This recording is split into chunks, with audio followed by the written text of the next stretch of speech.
Muy buenas tardes, bienvenidos de nuevo a Negocios Televisión, bienvenidos al espacio informativo en el que contaremos todas las noticias de última hora y toda la actualidad que vuelve a llevarnos en el día de hoy al conflicto de Israel. Y es que empezamos contando que, según informes de los medios árabes, el director a cargo del cruce de Rafah habría sido asesinado. En concreto hablamos del general de división Fouad Abu Butihan, que fue asesinado en Gaza, según apunta la propia administración gobernante de la región. Los informes sugieren que murió después de que los ataques israelíes alcanzaran su casa. Eso sí, de momento estos informes todavía no han sido verificados. Israel ya dijo anteriormente que estaba llevando a cabo ataques militares contra activistas militantes de Hamas en Rafah. En concreto, el mayor general Butihan es el jefe de fronteras y cruces en Gaza, que incluye el cruce de Rafah hacia Egipto.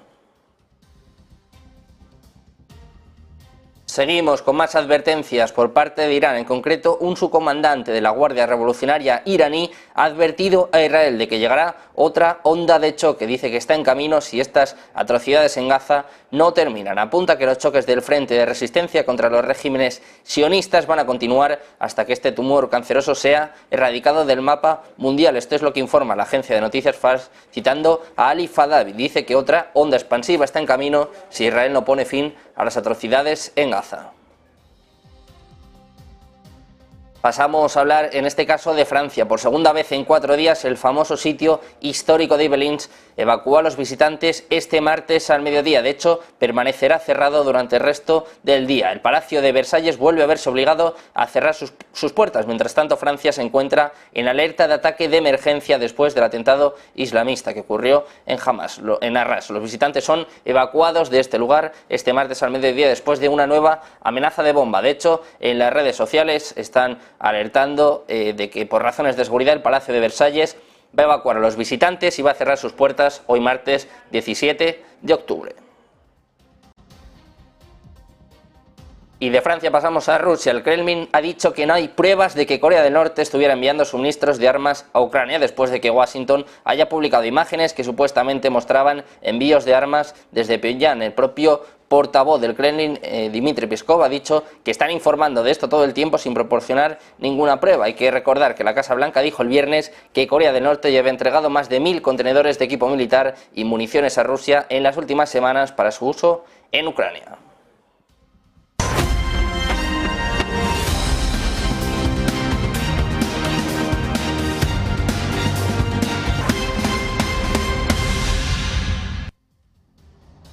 Empezamos a repasar todas las noticias, toda la actualidad, con el foco puesto un día más en Israel, que se está preparando para la siguiente fase de su campaña contra la Franja de Gaza, pero estos planes podrían no ajustarse tanto a las expectativas generalizadas de una inminente ofensiva terrestre. Esto es lo que ha desvelado hace apenas unos minutos el portavoz internacional del ejército, Richard Hedge. De hecho, dice que se están preparando para las siguientes fases de la guerra, pero que no han dicho cuáles van a ser. Todo el mundo está hablando de una ofensiva terrestre, pero podría ser algo diferente. Además, también ha asegurado que el ejército israelí sigue investigando el asesinato de un periodista de Reuters en el Líbano. Apunta que todavía están investigando este suceso y que están viendo todas las imágenes y darán una respuesta cuando estén preparados, pero eso sí, admite que es un suceso trágico.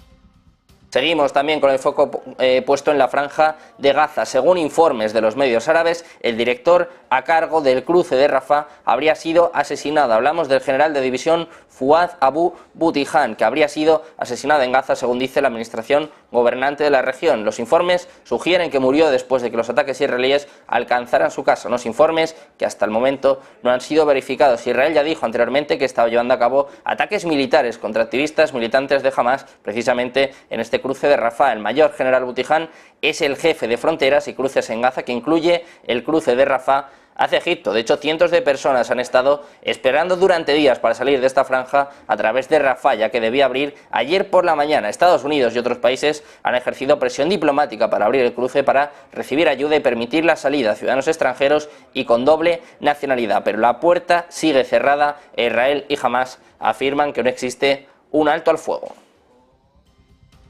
Seguimos un día más con advertencias por parte de Irán. El líder supremo ha dicho que nadie podrá detener a las fuerzas de resistencia. Esto es lo que ha asegurado este mismo martes, apuntando a que nadie podrá detener a los musulmanes de todo el mundo, ni tampoco a las fuerzas de resistencia si continúan con los crímenes de Israel en Gaza. Irán se refiere a sus grupos armados alineados en todo Oriente Medio como parte del eje de la resistencia. Jamenei además ha determinado que los bombardeos en Gaza deben cesar de inmediato y ha afirmado que los funcionarios israelíes deben ser juzgados por sus crímenes cometidos contra los palestinos en Gaza. Seguimos con más advertencias por parte de Irán. En este caso hablamos de un subcomandante de la Guardia Revolucionaria iraní que ha vuelto a advertir a Israel. Dice que otra onda de choque está en camino si sus atrocidades en Gaza no terminan. Dice que los choques del Frente de Resistencia contra los regímenes sionistas van a continuar hasta que este tumor canceroso sea erradicado del mapa mundial. El propio Ali Fadavi ha dicho que otra onda expansiva está en camino si Israel no pone fin a las atrocidades en Gaza. De Irán pasamos a Jordania. El rey Jordán Abdullah II ha advertido sobre una situación terrible en el Oriente Medio y además dice que si se sigue permitiendo este conflicto entre Israel y Hamas terminará extendiéndose a otros países. Después de reunirse con el canciller alemán, Olaf Scholz, ha dicho que toda la región está al borde de caer en el abismo. Dice que todos sus esfuerzos son necesarios para asegurarse de que no lleguen a la situación en la que este conflicto pueda extenderse a más regiones. Hablando de regiones importantes, el foco está puesto un día más en la frontera de Gaza y también en los hospitales, y es que acabamos de conocer que un hospital de Gaza se ha visto obligado a cerrar parcialmente debido a la escasez de combustible. Esto es lo que apunta el Ministerio de Salud de la región, en concreto el Hospital Turco de la Amistad, que está albergando la única unidad de oncología de la zona, suspenderá gran parte de sus servicios según un comunicado de su director general. El resto del hospital va a cerrar en un plazo máximo de 48 horas. Esto es precisamente lo que apuntaba la Agencia de la ONU para los Refugiados Palestinos, que está advirtiendo de que todos los hospitales en Gaza se quedarán sin combustible en apenas 24 horas. Los centros de salud ya dependen de generadores de respaldo y el fin de la electricidad podría poner en peligro la vida de miles de pacientes.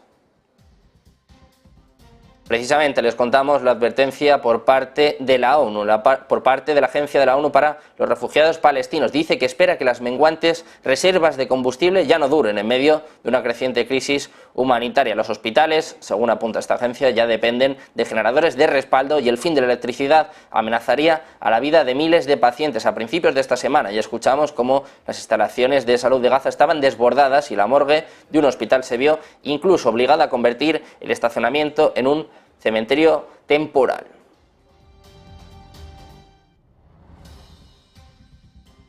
De advertencias de la ONU pasamos a advertencias por parte de la Organización Mundial de la Salud. Ha afirmado este mismo martes que necesita acceso urgente a Gaza para entregar ayuda y suministros médicos. En una reunión informativa con los medios de comunicación, el doctor Richard Brennan, director regional de emergencias de la Oficina Regional de la OMS para el Mediterráneo Oriental, ha dicho que la organización se reuniría hoy mismo con los responsables de la toma de decisiones para abrir el acceso a Gaza lo antes posible. Además, el doctor Richard Pripercon, también representante de la OMS en los territorios palestinos ocupados, ha declarado que ya han muerto 2.800 personas y que 11.000 han resultado heridas en Gaza desde que comenzaran los ataques aéreos israelíes. Además, también apunta a que aproximadamente la mitad eran mujeres y niños. Seguimos con más advertencias, en este caso por parte de la ONU, por parte de la Oficina de Derechos Humanos de las Naciones Unidas, que ha dicho que el asedio de Gaza por parte de Israel y su orden de evacuación podrían equivaler al crimen internacional de traslado forzoso de civiles. Hay que recordar que Israel cortó el suministro de electricidad, combustible y agua a Gaza y además mató a 2.800 personas con ataques aéreos, además de ordenar a más de 1 millón de civiles en el norte que se trasladarán al sur del territorio. Está hablando Rabina Shamdasani, es la portavoz de la Oficina de Derechos Humanos de la ONU, que dice que están preocupados con esta orden combinada con la imposición de un asedio completo de Gaza, que no puede considerarse una evacuación temporal legal y que por lo tanto equivalga a un traslado forzoso de civiles en violación del derecho internacional. Hay que recordar que el término traslado forzoso describe la reubicación forzosa de poblaciones civiles y es un crimen contra la humanidad, incluso podría ser punible por parte de la Corte Penal Internacional. Seguimos con noticias sobre la ONU. Ha asegurado que las fuerzas aéreas israelíes han seguido atacando el sur de la Franja de Gaza, concretamente en la localidad de Khan Yunis, entre otras zonas, a pesar de haber ordenado a los civiles que se desplazaran a esa parte del enclave palestino, donde han llegado más de 600.000 personas en los últimos días. Según está sosteniendo la Agencia de Naciones Unidas para los Refugiados Palestinos, los intensos bombardeos de las fuerzas israelíes han continuado desde el aire, el mar y tierra. También el principal organismo de la ONU que opera en Gaza está diciendo que el problema más grave en estos momentos es la falta de agua y está advirtiendo de que la gente empezará a morir sin ella. La última planta desalinizadora de agua de mar que funcionaba en Gaza ha dejado de operar, aumentando el peligro de deshidratación y de enfermedades debido a que los palestinos están empezando a tomar agua no apta para el consumo humano. De hecho, están confirmando que Israel permitió ayer lunes que se abriera durante 3 horas un solo conducto de agua en el sur de Gaza, lo que dio acceso a este recurso vital a la mitad de la gente que se encuentra en Khan Yunis, lo cual no resuelve las necesidades urgentes de agua.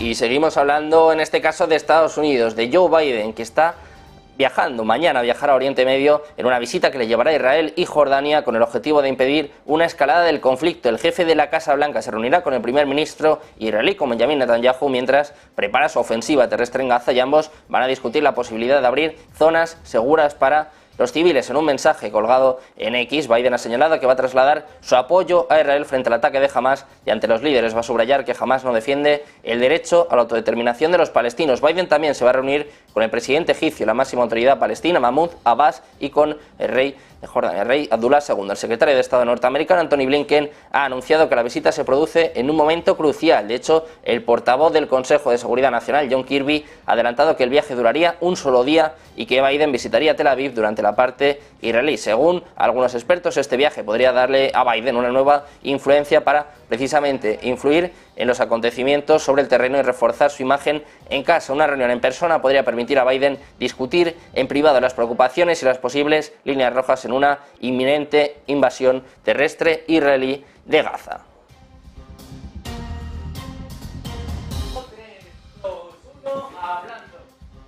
Siempre pendientes de la actualidad de las últimas horas, de todo lo que ocurre en directo, vamos a conectar precisamente con Nadia Calviño. De seguridad.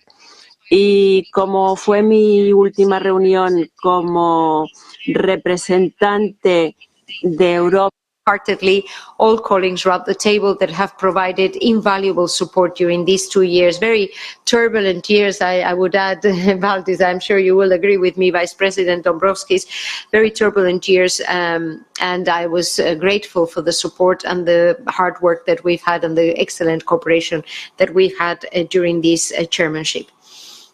Finally, we have exchanged on the state of play of a number of financial services legislative proposals, such as the Council Directive on Administrative Cooperation in the field of taxation. This directive, which will extend the scope of automatic exchange of tax-relevant information between member states to transactions with crypto assets and e-money, is an important step to assess the risk of tax revenues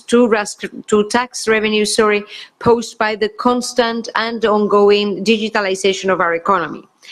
So in a nutshell, we had an intense ECOFIN meeting, very productive in that we have approached our views in a number of key files.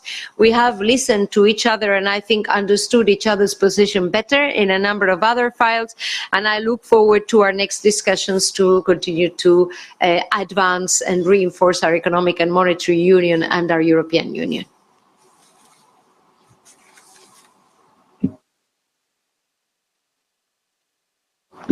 Now, Commissioner. Yes. Muchas gracias. En primer lugar, quiero también expresar mi más sentido pésame a las familias de los 2 ciudadanos suecos que perdieron su vida ayer debido al ataque terrorista perpetrado ayer en Bruselas. En cuanto a la agenda del ECOFIN, como ha dicho la ministra, la revisión de la gobernanza económica fue uno de los temas que hemos tratado. Gracias a la presidencia española por su trabajo tan intenso que apoyamos plenamente. Apoyamos su ambición de finalizar los debates antes de finales de año. Es importante llegar a un consenso en un sistema basado en reglas, realista, viable y que encare los desafíos actuales. La política presupuestaria necesita claridad y predecibilidad para los próximos años. En el contexto de altos tipos de interés y los desafíos económicos, es importante que las finanzas públicas vuelvan a la vía de la sostenibilidad y que creen espacio para las inversiones. Entre tanto, las políticas presupuestarias tienen que seguir siendo prudentes. Hay que tener en cuenta las perspectivas económicas y la situación geopolítica que sigue siendo incierta y que se ve agravada por el conflicto en Oriente Medio. Unas palabras sobre Ucrania, donde vemos que la economía está empezando a recuperarse después del terreno perdido desde 2022. Nosotros hemos ayudado a mantener su estabilidad macroeconómica y gracias al programa de asistencia macrofinanciera Plus, la brecha de financiación se cubrirá. Nuestro desembolso ha llegado a 13,5 mil millones y el resto de los tramos de 1,5 mil millones se preparan para los próximos 2 meses. En 2024 tendrá que haber financiación cuanto antes, es decir, llegar a acuerdos rápidos sobre el instrumento para Ucrania para que los flujos puedan circular. En cuanto a la reconstrucción de Ucrania, no tiene que haber duda en que Rusia es responsable de su injustificada agresión a Ucrania. Por eso apoyamos a los líderes del G7 en el sentido de que los activos congelados de Rusia tienen que mantenerse inmovilizados y se pueden utilizar para la financiación de la reconstrucción de Ucrania. La Comisión está preparando trabajos en la materia. Ahora voy a pasar al instrumento de recuperación y resiliencia. Nuestro segundo informe anual nos muestra cómo hemos tenido éxito a la hora de incentivar reformas estructurales y maximizar el efecto de las inversiones. La Comisión está trabajando estrechamente con los Estados miembros para presentar planes revisados para que puedan ser aprobados para finales de año. Esta es la fecha para el compromiso de todos los fondos que quedaban del programa Next Generation EU. El Consejo ECOFIN de hoy ha aprobado unos planes de recuperación y resiliencia con los planes de Repower EU para los países citados por la vicepresidenta, Países Bajos, República Checa, Portugal, España, etcétera. Enhorabuena a estos países. Es importante para que tengan su efecto las inversiones y las reformas. Algunos Estados miembros tienen que superar sus retrasos y la Comisión está trabajando con las autoridades nacionales de estos países para superar obstáculos y para acelerar la implementación. También hemos hablado de las jurisdicciones financieras no cooperativas y esto va en contra de la buena gobernanza fiscal. Los ministros están de acuerdo con las enmiendas a la Directiva de Cooperación Administrativa, aumentando el alcance de intercambio automático de información a los criptoactivos. Concluyo aquí. Thank you very much. I open up for questions in the online. Pueden empezar con las preguntas en línea o en la sala. Jorge, y les pido que por favor pues que se presenten a nombre y medio. 2 preguntas para el vicepresidente. La vicepresidenta Calviño y el vicepresidente, ministra. Sobre las normas fiscales. Tras el debate de esta mañana, ¿confían en que podrán no solo poner sobre la mesa unas propuestas legislativas para el próximo ECOFIN, sino que también un acuerdo entre los Estados miembros? Y para el vicepresidente Dombrovskis.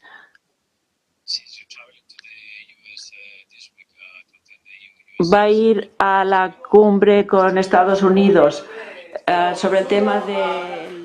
Pendientes de esta comparecencia por parte de Nadia Calviño, vicepresidenta en funciones del Gobierno español. También estamos escuchando a Valdis Dombrovskis, comisario europeo de Comercio, hablando sobre varias cuestiones. Están precisamente en la rueda de prensa posterior al Ecofin. La propia Calviño ha dicho que ha sido muy intenso, pero también muy productivo, y están hablando también sobre la situación geopolítica. El propio Dombrovskis ha dicho que la situación se va agravando por el conflicto en Israel. También ha hablado de Ucrania, dice que está mejorando su economía y además apunta de nuevo a Rusia. Dice que ha sido la culpable, la responsable de su injustificada agresión de Ucrania y que por esta cuestión los activos congelados de Rusia tienen que mantenerse inmovilizados. Seguimos pendientes de todo lo que ocurre en directo de todas las últimas horas. Vamos con una breve pausa y enseguida estamos de vuelta aquí en Negocios Televisión.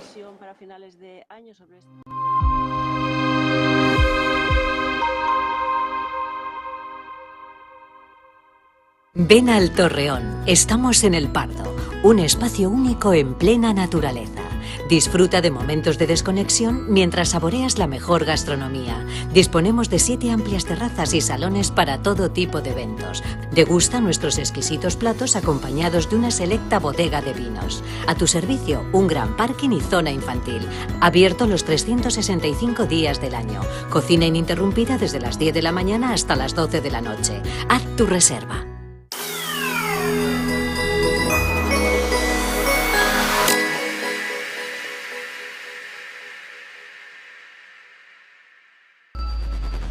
Localizarnos ahora es más fácil. La economía a tu alcance. Empresas. Inversiones. Tecnología. Ya en la APP de Movistar. Vive la economía. Negocios Televisión.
Seguimos pendientes de todas las noticias, de todas las últimas horas, también de todos los directos. Seguimos escuchando a Nadia Calviño, también a Valdis Dombrovskis. Empieza el turno de preguntas.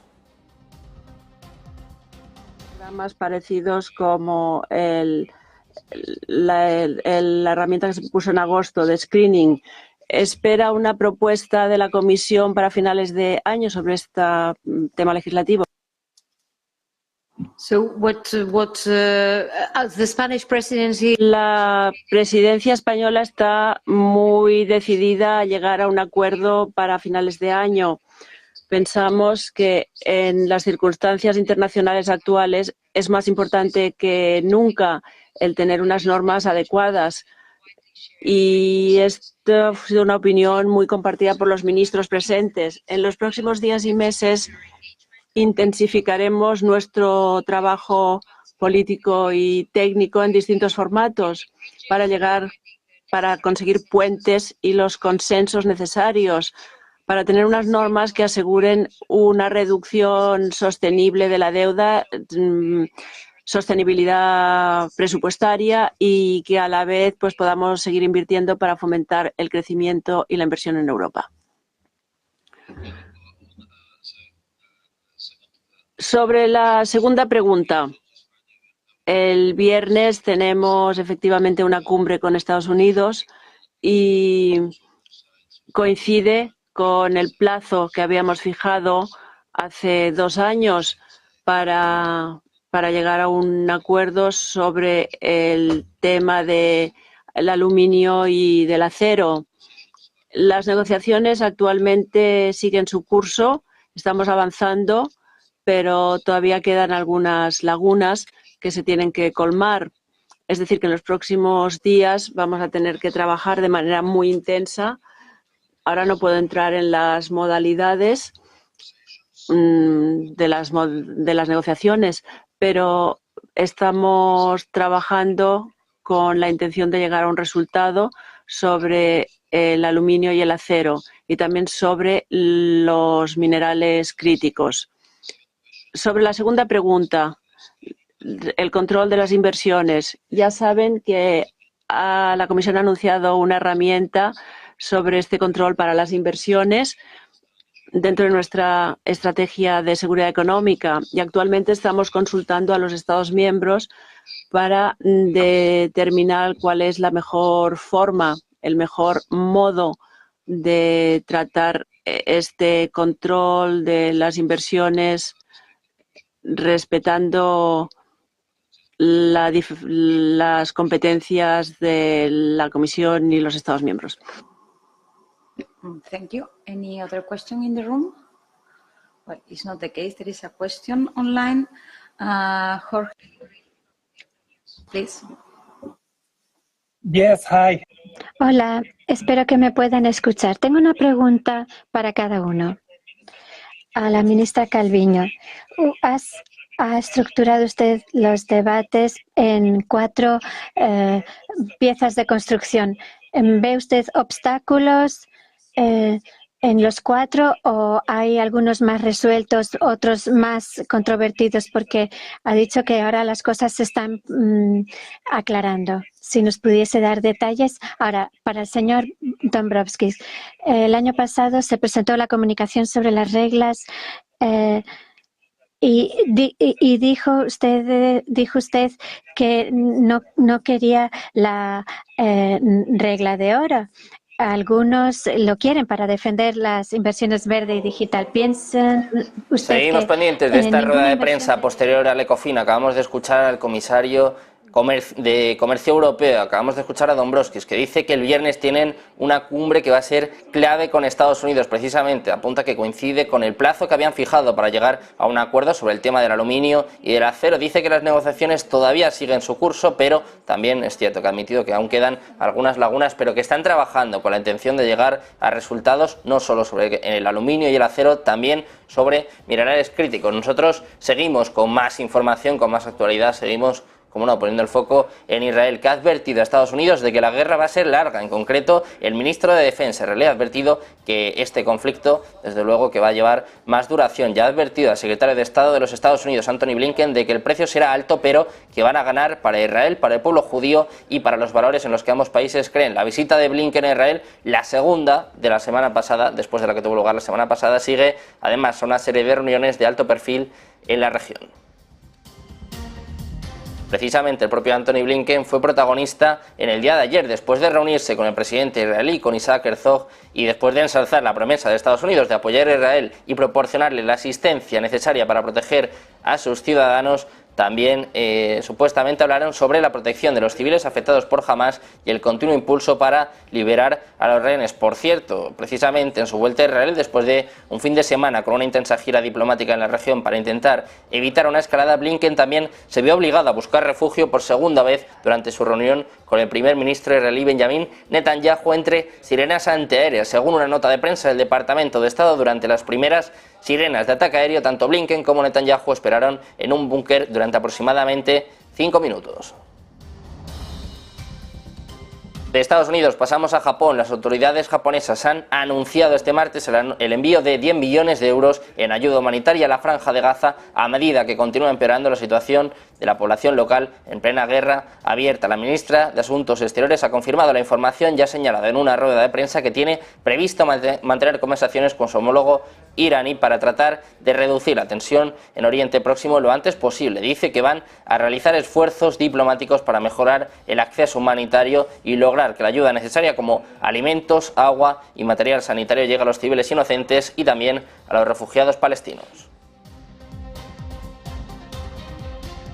También ha sido protagonista en el día de hoy Vladimir Putin, el presidente ruso que ha llegado a Pekín este mismo martes para reunirse con el presidente chino, con Xi Jinping, en un viaje muy seguido que busca mostrar la confianza y la asociación sin límites entre los países. En apenas su segundo viaje conocido al extranjero desde que la Corte Penal Internacional emitiera una orden de arresto contra él en marzo, Putin y su séquito volaron al aeropuerto internacional capital de Beijing este mismo martes por la mañana. Fue recibido por el ministro de Comercio chino, por Wang Wentao, y también es el primer viaje oficial del jefe del Kremlin fuera de la ex Unión Soviética este mismo año, después de visitar Kirguistán a principios de este mes. Se espera, además, que Putin asistiera al foro de la Franja y la Ruta que ha tenido lugar precisamente en el día de hoy.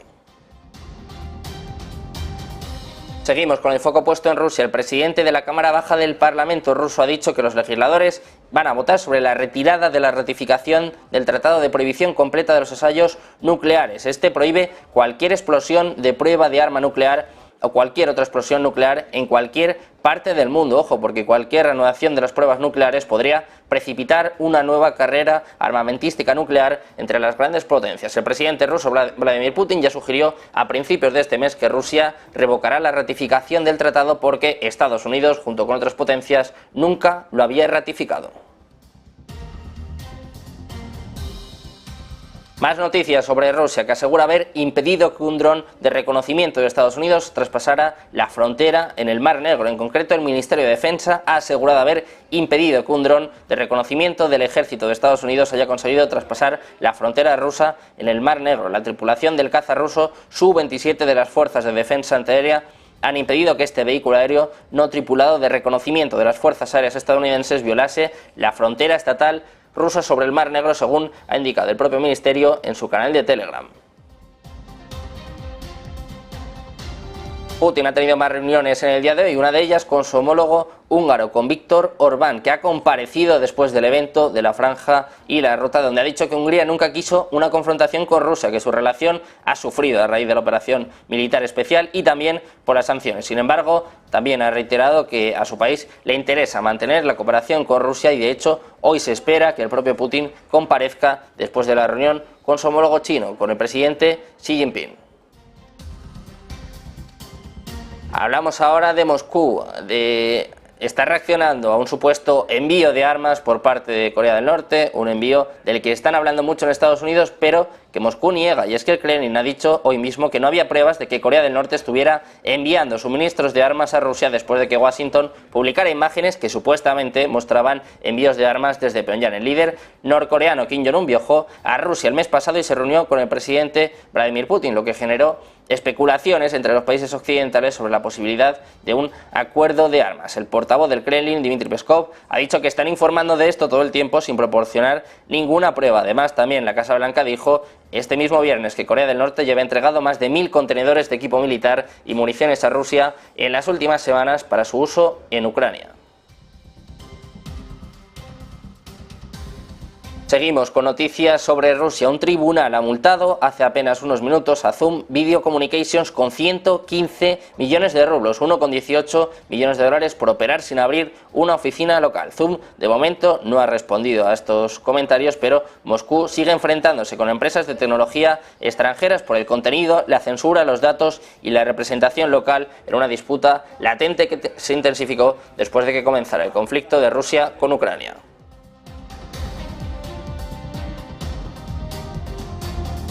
Seguimos pendientes de las noticias de las últimas horas. Enseguida volvemos y se lo contamos aquí en Negocios Televisión.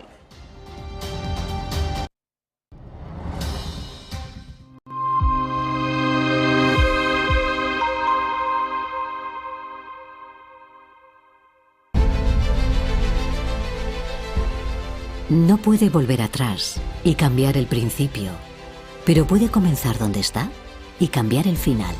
En Luna Sevilla queremos ser su asesor financiero de referencia para mejorar su presente y su futuro patrimonial, prestando nuestros servicios como agentes de Caser Asesores Financieros.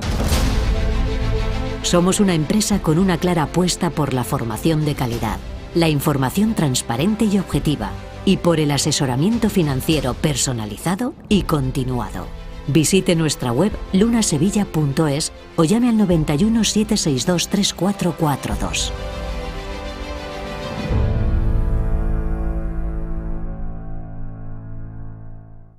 Ven al Torreón, estamos en El Pardo, un espacio único en plena naturaleza. Disfruta de momentos de desconexión mientras saboreas la mejor gastronomía. Disponemos de 7 amplias terrazas y salones para todo tipo de eventos. Degusta nuestros exquisitos platos acompañados de una selecta bodega de vinos. A tu servicio, un gran parking y zona infantil. Abierto los 365 días del año. Cocina ininterrumpida desde las 10 de la mañana hasta las 12 de la noche. Haz tu reserva.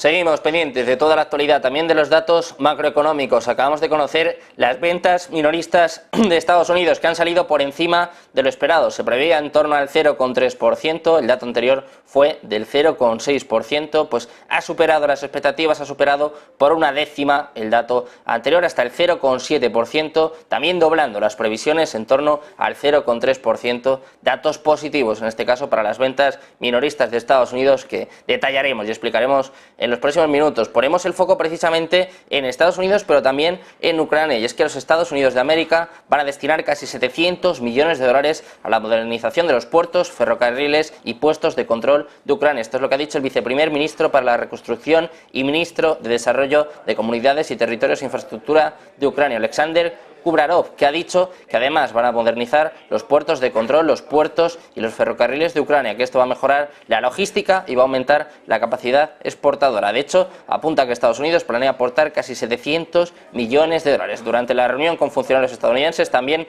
se discutió la necesidad de invertir en la restauración de la red energética y en la infraestructura municipal dañada por bombardeos rusos. Además, siguen siendo pertinentes las cuestiones de la remoción de minas y el desarrollo del sector agrícola. De Estados Unidos pasamos a Francia. El presidente Emmanuel Macron visitará Israel en los próximos días, según apuntan medios de comunicación en hebreo. La embajada francesa, eso sí, de momento no confirma esta visita, pero dice que Macron quiere visitar Israel tan pronto como haya una agenda útil de acciones concretas que promover. Al visitar Albania, Macron dice que se están llevando a cabo intensas conversaciones para liberar a los rehenes retenidos por Hamás después de su devastador ataque contra Israel. De hecho, estos comentarios se produjeron después de que la madre de un cautivo franco-israelí, que fue visto en vídeo, suplicar a los líderes mundiales que intervinieran en este asunto. Seguimos con el foco puesto en Francia. Por segunda vez en 4 días, el famoso sitio histórico de Yvelines evacuó a los visitantes este martes al mediodía. Además, permanecerá cerrado el resto del día. El Palacio de Versalles vuelve a verse obligado a cerrar sus puertas, mientras Francia se encuentra en alerta de ataque de emergencia después del atentado islamista en Arras. Los visitantes son evacuados del lugar este mismo martes al mediodía después de una amenaza de bomba. De hecho, en redes sociales, en X, han apuntado a que por razones de seguridad el Palacio de Versalles va a evacuar a los visitantes y va a cerrar sus puertas hoy martes 17 de octubre. Los visitantes, hay que recordar que ya tuvieron que abandonar el famoso lugar histórico el sábado por la tarde, precisamente por estas mismas razones. Unas horas antes, el mismo sábado, el Museo del Louvre de París fue evacuado tras una alerta. El establecimiento también permaneció cerrado durante el resto del día. Vamos con más noticias en Francia. El ministro francés de Interior ha advertido de la posibilidad de que en los próximos días se repitan acciones terroristas como las ocurridas en Francia o en Bélgica, dado el ambiente que se está creando con el conflicto de Israel y Hamás. En una entrevista ha dicho que hay que prestar atención en los próximos días porque puede haber un paso al acto, sobre todo subrayando el contexto actual de una atmósfera de yihadismo. Eso sí, ha precisado que no cree tanto en la posibilidad de un atentado del Estado Islámico o de Al-Qaeda, sino que organizaciones que están más desorganizadas desde hace unos años podrían hacer que personas se radicalizaran individualmente de forma aislada, por ejemplo, por Internet. Además, añadió que la ofensiva de la milicia palestina en Israel está haciendo que los servicios secretos franceses hayan constatado que hubo celebraciones en el Islam radical, sobre todo entre las personas que son objeto de vigilancia, que son 6.500 en total.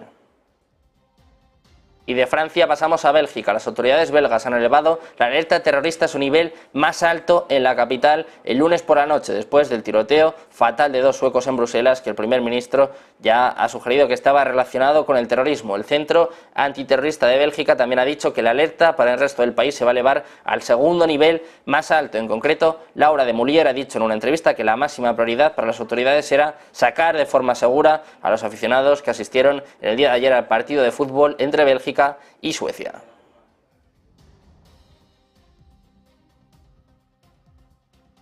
De Francia pasamos a España. El ministro de Asuntos Exteriores, José Manuel Álvarez, ha dado por zanjado el incidente puntual con Israel por las declaraciones de algunos miembros del gobierno con respecto al ataque de Hamás. Al mismo tiempo, ha recalcado que las únicas voces autorizadas son él mismo y el propio Pedro Sánchez.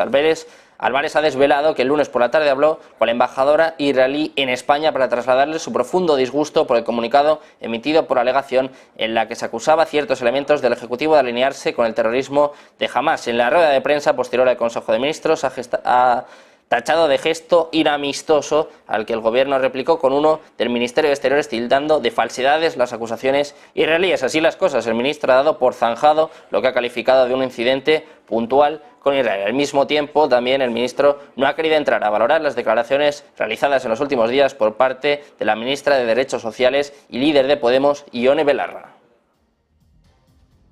Pasamos a hablar de la eurozona. Los líderes de los 27 van a tratar hoy mismo en una cumbre de emergencia que se va a celebrar por videoconferencia los próximos pasos en Oriente Medio. Según fuentes comunitarias, encaran un conflicto de efectos devastadores y que tiene potencial de afectar también económica, social y políticamente a la Unión Europea. Son efectos cada vez más claros a medida que Israel se prepara para una incursión terrestre en la franja. La Unión Europea, de hecho, está seriamente preocupada por un peligro de una escalada regional. Además, a esta inquietud por la crisis humanitaria en la franja también se le suman una situación casi en llamas en un tablero geopolítico que ya de por sí está muy caliente. En Bruselas alarma el peligro de que la violencia se extienda hacia Cisjordania, también hacia el Líbano y que Irán entre de lleno en el conflicto.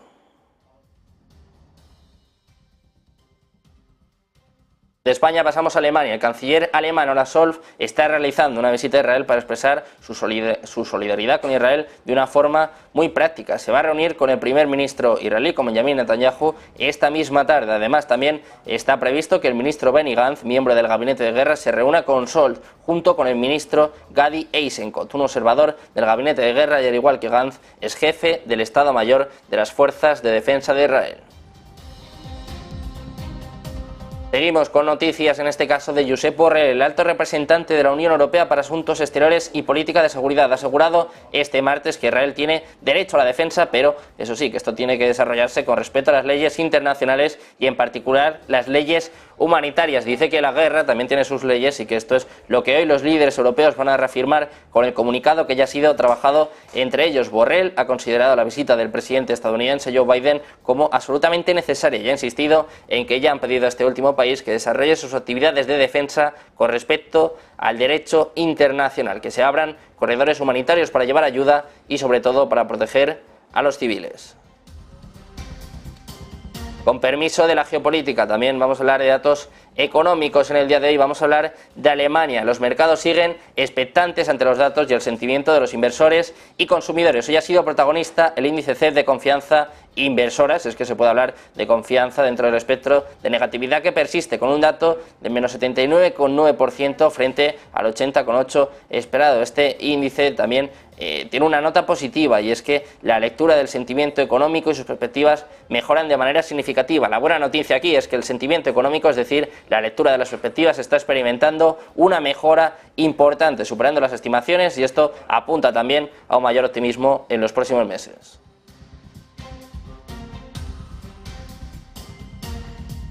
Enseguida volvemos con más noticias, con más actualidad, enseguida volvemos con más análisis aquí en Negocios Televisión.